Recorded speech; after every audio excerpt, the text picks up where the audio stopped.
Hola y bienvenidos a un nuevo estudio de la Palabra de Dios para nosotros los estudiantes. El tema del día de hoy es ¿por qué seguimos a Jesús? Es bien importante entender las razones por las cuales nuestra naturaleza sigue a Jesús. En Juan, en el capítulo número 6, en el versículo número 26, Jesús respondió y les dijo: de cierto os digo que me buscáis, no porque habéis visto las señales, sino porque comiste el pan y os saciaste. Esto es hablando de que cuando hubo la multiplicación de los peces y los panes. O sea, la gente seguía a Jesús porque, aparte de que ministraba palabras que ellos no entendían porque les hablaba por parábolas, también les daba a comer. Entonces Jesús se da cuenta de que en su corazón lo que andaban buscando era el milagro, en este caso la comida, y no al hacedor del milagro, que es Jesús.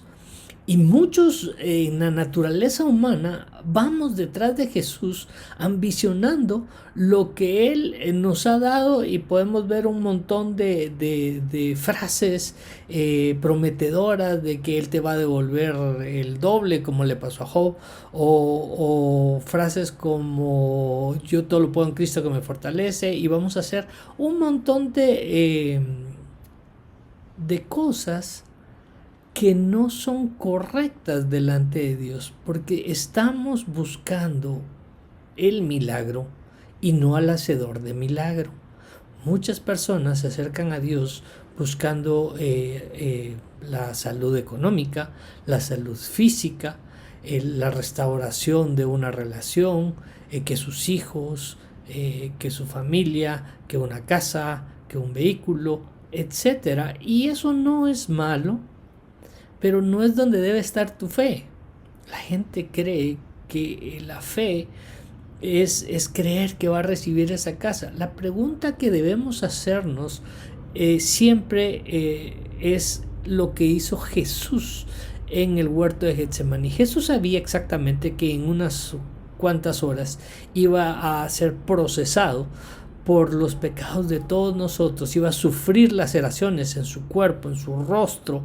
Dice que le jalaban y la barba y le latigaban. Fue un castigo físico brutal, y aparte tenía que ir a la cruz. Y todo eso lo hizo en amor a nosotros, pero Jesús en su humanidad batalló con la ansiedad del futuro. En el Getsemaní dice que empieza a sudar grandes gotas de sangre y le dice: Señor, si puedes, que esto no pase de mí, que esta copa no pase de mí. Pero él en su humanidad solicita que no quiere vivir ese calvario, pero nos da una nueva enseñanza dentro de su oración, donde dice: pero que se haga tu voluntad. Y entonces vamos a aprender que el hacedor de milagros nos puede dar esa salud, esa restauración financiera, etc. Pero que todo sea conforme a su voluntad.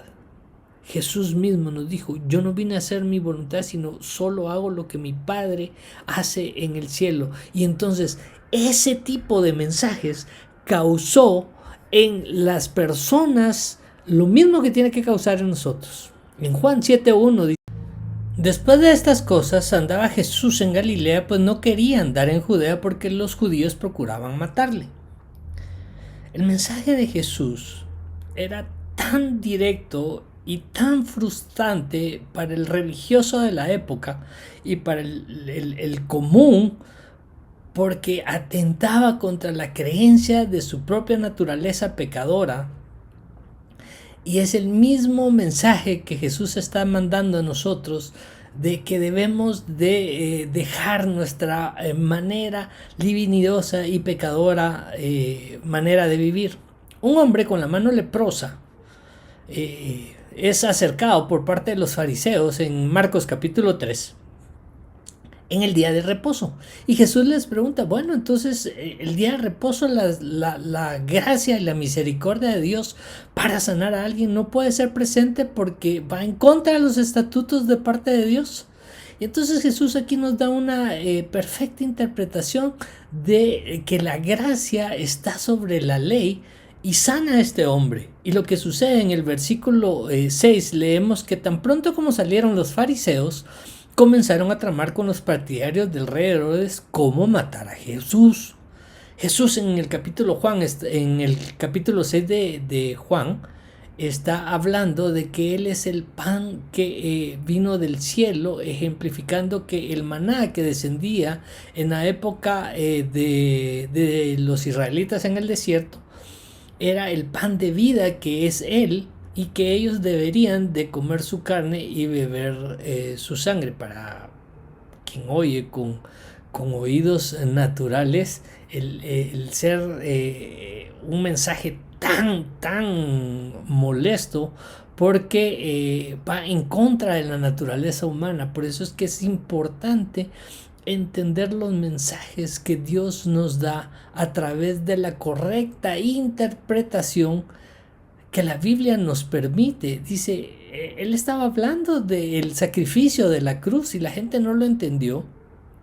Pensaron que tenían que volverse a comer literalmente a un humano, y eso iba en contra de todo.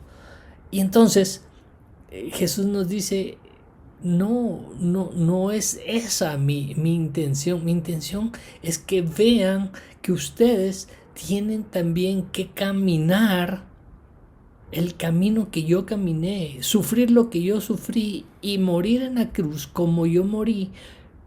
Y está hablando de una forma espiritual. ¿Cómo vamos a sacrificar? ¿Cómo vamos a morir? Dejando nuestras pasiones, nuestros anhelos y todo lo que es en contra de la naturaleza de Dios, para seguirlo a Él, para que se haga su voluntad en nosotros.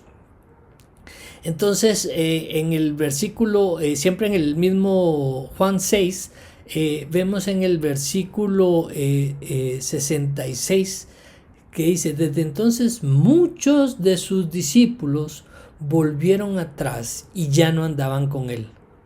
En el 67, dijo Jesús a los 12, ¿queréis ustedes también ir? Y respondió Jesús, ¿a quién iremos? Solo tú tienes palabra de vida eterna, y nosotros hemos creído y conocemos que tú eres el Cristo, el Hijo de Dios viviente. Y aquí está el ejemplo claro de lo que yo les decía a los escogidos, aquellos que han conocido al Cristo, aquellos que han conocido al Hijo del Dios viviente. ¿Cómo podemos nosotros conocer a Cristo, al Hijo de Dios viviente? Bueno, pues primero reconociendo que Jesús vino a esta tierra y murió por nuestros pecados, solicitarle que Él venga a nuestra vida, que perdone nuestros pecados y que nos permita acercarnos delante de Dios a través del sacrificio de la cruz del Calvario. Eso es conocer al Dios vivo. Debemos de pasar tiempo en oración. Los discípulos de Juan fueron enseñados a orar por parte de Juan. Se acercaron los discípulos a Jesús y le dijeron, enséñanos a orar, para que nosotros podamos orar como les enseñó Juan a sus discípulos. En la oración es la comunicación directa que va de nosotros hacia Dios y de Dios hacia nosotros, haciendo una relación de doble vía. Y el ser humano se fatiga porque empieza a hacer una serie de conversación unilateral donde no escucha la voz de Dios. En el afán de animarlo a que usted se mantenga comunicado con Dios, yo lo invito a que lea su palabra y ahí va a empezar a escuchar la voz de Dios. a través de su palabra. Conforme usted va desarrollando el hábito de entender la palabra de Dios y sumergirse en ella, va a empezar a conocer al que la escribió, y a través de conocer al que la escribió va a dar el paso siguiente para que los cielos le sean abiertos, como pasó en el bautismo de Jesús, que dice que los cielos le fueron abiertos y él no hacía nada sin ver que su papá lo hacía ahí arriba. Y entonces nosotros vamos a avanzar, porque en Mateo 22:32 nos dice que Dios no es un Dios de muertos, sino que Él es un Dios de vivos. Y la gente oía esta doctrina y se admiraba de Jesús.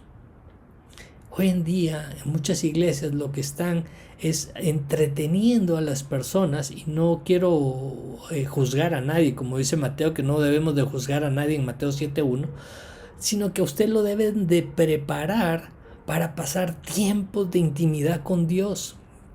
Si en su iglesia no le están enseñando que usted y su familia deben de pasar tiempo buscando a Dios como familia, como grupo, como una iglesia pequeñita, es importante que usted tome la decisión de hacerlo.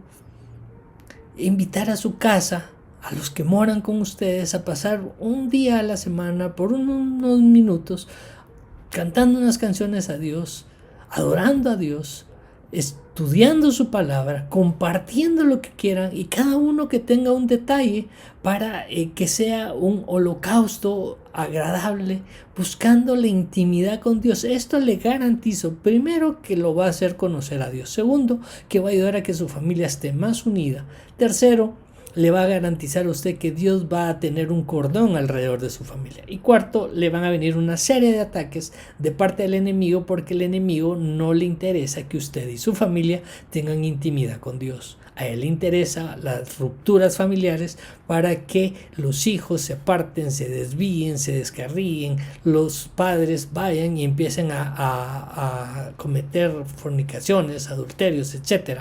¿Por qué? Porque esa es la naturaleza del ser humano. Por eso es que va en contra del mensaje de Jesús. Pero acuérdense, en Mateo 32 dice: yo soy el Dios de Abraham, de Isaac y de Jacob. Dios no es Dios de muertos, sino de vivos. Más adelante en Lucas 9:22 dice: y diciendo, es necesario que el Hijo del Hombre padezca muchas cosas. Y esto de una vez se lo comento a usted, que usted es el Hijo del Hombre, y nuestra naturaleza va a tener que seguir los pasos que hizo Jesús hasta que muramos en la cruz. Nosotros, como hijos de Dios, vamos a padecer mucho y vamos a ser desechados. Y entonces dice 23, y decía: si uno quiere venir en pos de mí, niéguese a sí mismo, tome su cruz cada día y sígame, porque todo el que quiere salvar su vida la perderá, y todo el que quiera perder su vida por causa de mí la salvará. Nuestra naturaleza no va a querer seguir a Jesús. El levantarse a las 4 de la mañana no va a ser algo que le va a agradar a nuestra carne, sobre todo si hay frío. Pero si a usted no le funciona que la alarma lo despierte a las 4 de la mañana para pasar un tiempo con Dios, le doy una sugerencia que recibí hace muchos años: pídele a Dios que lo despierte y que le dé la fortaleza y la gracia para buscarlo en ese día. Nosotros no vamos a querer, porque vamos a querer matar a Jesús, pero vamos en fe a buscarlo. Temprano yo te buscaré, de madrugada yo me acercaré a ti. Dice que Dios nos quiere que oremos todo el tiempo sin cesar. Daniel dice que 3 veces al día tenía una relación de intimidad con Dios. Dios bajó al jardín en busca de Adán y Eva para pasar tiempo con ellos. Porque Dios quiere conocernos, quiere que lo amemos a Él. No sus milagros, no sus promesas, sino que lo amemos a Él por sobre todas las cosas. dice que debemos de tener a Dios, amar a Dios primero por sobre todas las cosas y luego a nuestro prójimo como a nosotros mismos. Estos son los dos grandes mandamientos. Esto se resume en la Biblia. Tenemos que amar a los que nos aman y tenemos que amar a aquellos que nos odian.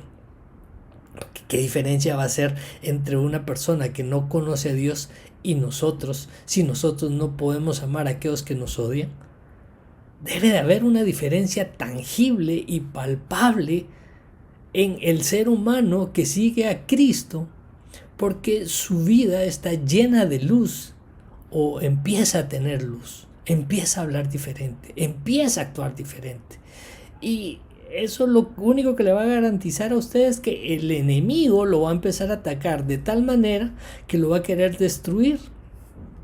Si seguimos leyendo en el versículo 26 dice, Jesús, siempre en Lucas 9, pero el versículo 22 dice, porque el que se avergüence de mí y de mis palabras, de este se avergonzará el Hijo del Hombre cuando venga en su gloria, y en la del Padre y en la de los ángeles. En 1 Timoteo 4:1 nos dice, pero el Espíritu dice claramente que en los postreros tiempos algunos apostatarán de la fe, escuchando espíritus engañadores y a doctrinas de demonios, por la hipocresía de mentirosos que teniendo cauterizada la conciencia.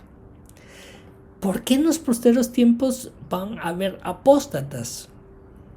Porque no conocieron al Dios eterno. No pasaron tiempo con Él, no pasaron tiempo en intimidad con Dios.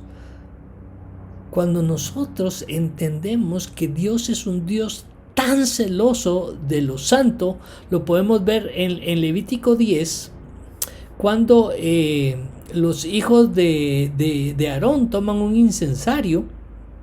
Leamos 10:1.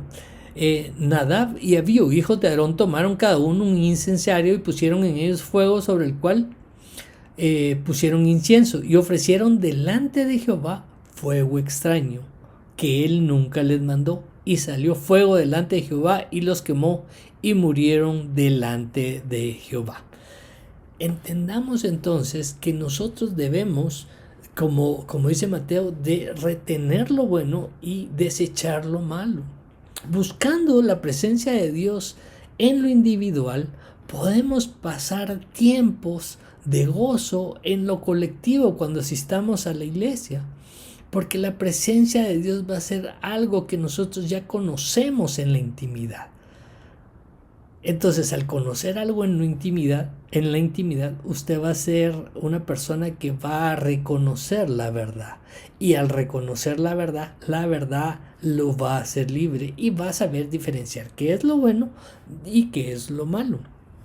Y entonces nosotros vamos a avanzar en la medida que pasemos tiempo con Dios. Y entonces ese espíritu que viene, que es normal que venga de parte de doctrina de demonios, nosotros vamos a tener nuestros oídos listos y dispuestos para saber que lo que estamos oyendo es verdad o es mentira.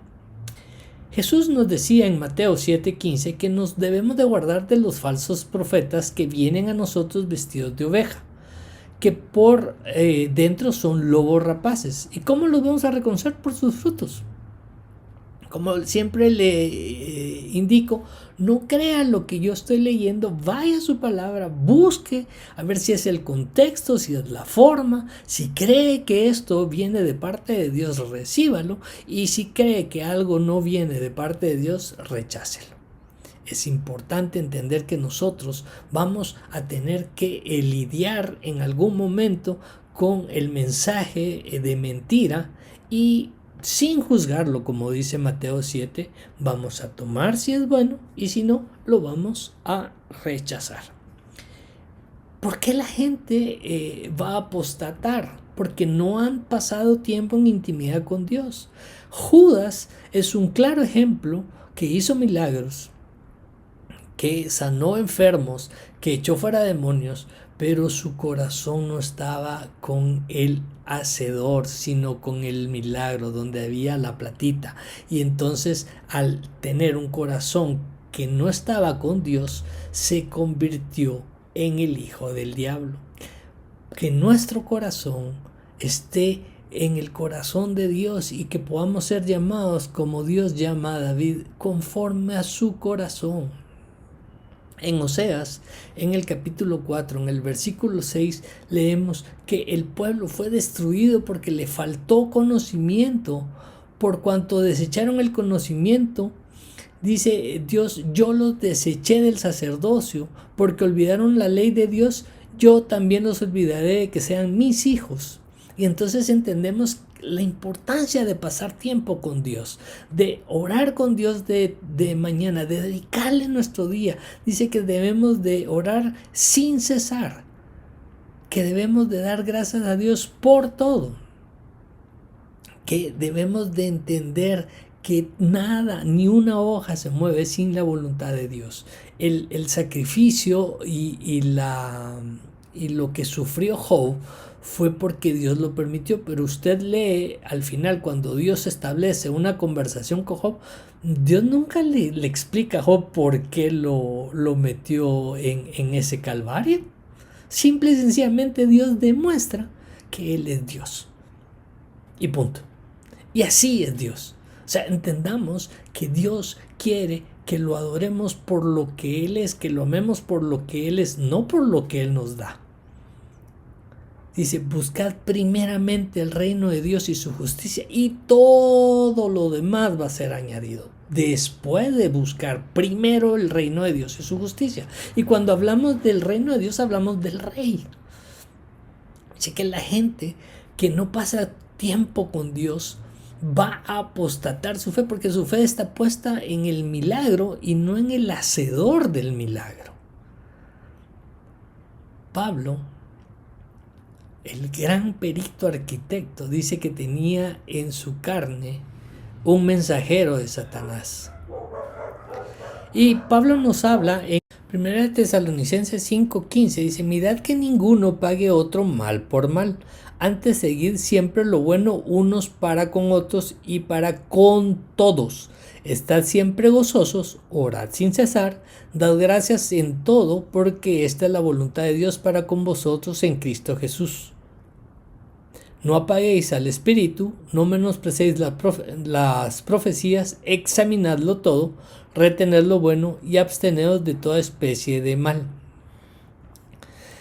Cuando nosotros aprendemos a dar gracias a Dios por todo, entendemos que todo está dentro de la voluntad perfecta de parte de Dios. La gente cree que todavía hay una opción de no hacer la voluntad de Dios. Cuando nosotros somos escogidos y no queremos hacer la voluntad de Dios, tenemos un claro ejemplo con Jonás, que decidió no obedecer a Dios y ya sabemos cómo le pasó. También entendemos que Jacob tuvo que sufrir en carne propia el ser engañado, pagando las consecuencias de el haber engañado. Y nuestra naturaleza va a ser atacada para que podamos alcanzar la luz de parte de Dios. Cuando nosotros amamos a Dios por sobre todas las cosas y pasamos tiempo y oramos sin cesar y entendemos que aunque Él no nos hable directamente o audiblemente, que lo puede hacer, pero si no lo quiere, tenemos su palabra para empezar a conocerlo. ¿Y qué pasa cuando nosotros leemos la palabra? En Isaías 55:11 nos da una promesa que dice, así será la palabra que sale de mi boca. No volverá a mí vacía, sino que hará que lo que yo quiero y será prosperar en aquello para lo que lo envié.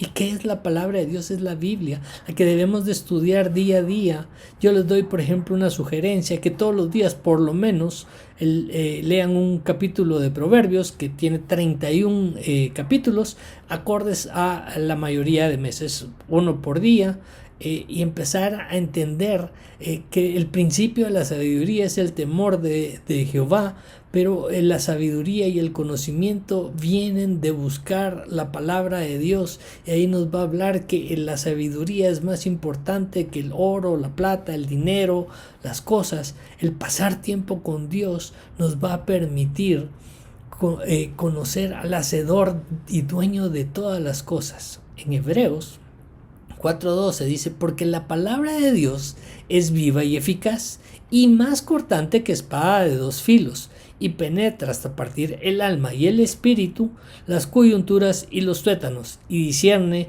los pensamientos y las intenciones del corazón.